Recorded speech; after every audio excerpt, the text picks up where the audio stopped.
بسم اللہ الرحمن الرحیم۔ السلام علیکم۔ مروہ بن مقتل ایک سید حسنی قاہرہ میں رہتے تھے۔ ان کی آنکھوں میں بادشاہ وقت نے سلائی بھروا دی تھی، جس کے صدمے سے دماغ پک گیا اور پھول گیا اور بدبو دے اٹھا تھا اور آنکھیں بہہ گئیں اور بیچارے اندھے ہو گئے تھے۔ ایک عرصے بعد آپ کا جانا مدینہ منورہ ہوا اور روضہ اطہر کے قریب کھڑے ہو کر اپنا حال زار بیان کیا، اور جب وہ سوئے تو خواب میں حضور پاک صلی اللہ علیہ وآلہ وسلم آئے اور اپنا دست مبارک ان کی آنکھوں پر پھیرا، اور جب وہ بیدار ہوئے تو آنکھیں بالکل درست تھیں۔ تمام مدینہ طیبہ میں اس بات کا شہرہ ہو گیا۔ جب قاہرہ واپس ہوئے تو بادشاہ ان کی آنکھوں کو درست پا کر بہت ناراض ہوا اور سمجھا کہ جلادوں نے جھوٹ بولا ہے اور ان کی آنکھیں پھوڑی ہی نہیں۔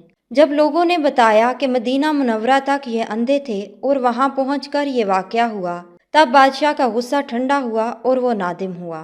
حضرت ابو امامہ رضی اللہ تعالیٰ عنہ فرماتے ہیں کہ ایک عورت مردوں سے بے حیائی کی باتیں کیا کرتی تھی اور بہت بے باک اور بد کلام تھی۔ ایک مرتبہ وہ حضور پاک صلی اللہ علیہ وآلہ وسلم کے پاس سے گزری تو حضور پاک صلی اللہ علیہ وآلہ وسلم ایک اونچی جگہ پر بیٹھے سرید کھا رہے تھے۔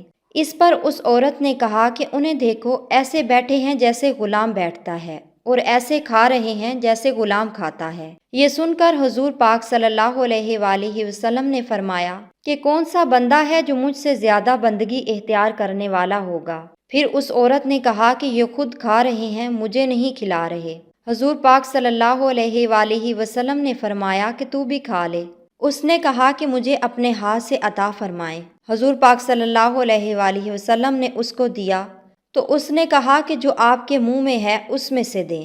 حضور پاک صلی اللہ علیہ وآلہ وسلم نے اس میں سے دیا اور اس نے کھا لیا۔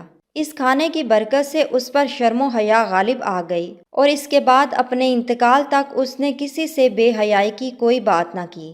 عجم کے ایک بادشاہ نے ایک تجربہ کار طبیب کو حضور پاک صلی اللہ علیہ وآلہ وسلم کی خدمت میں روانہ کیا۔ کئی سال تک وہ عرب میں رہا، کوئی شخص اس کے پاس علاج کے لیے نہیں آیا اور نہ اس سے علاج کروایا۔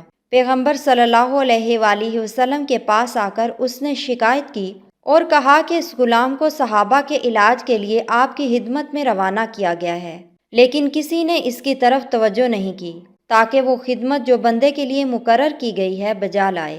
اس پر حضور پاک صلی اللہ علیہ وآلہ وسلم نے فرمایا کہ اس جماعت کا ایک طریقہ ہے کہ جب ان پر بھوک غالب نہیں ہوتی نہیں کھاتے، اور ابھی بھوک باقی ہوتی ہے تو کھانے سے ہاتھ کھینچ لیتے ہیں۔ اس پر حکیم نے کہا کہ تندرستی کا سبب یہی ہے۔ پھر اس نے سلام کیا اور چلا گیا۔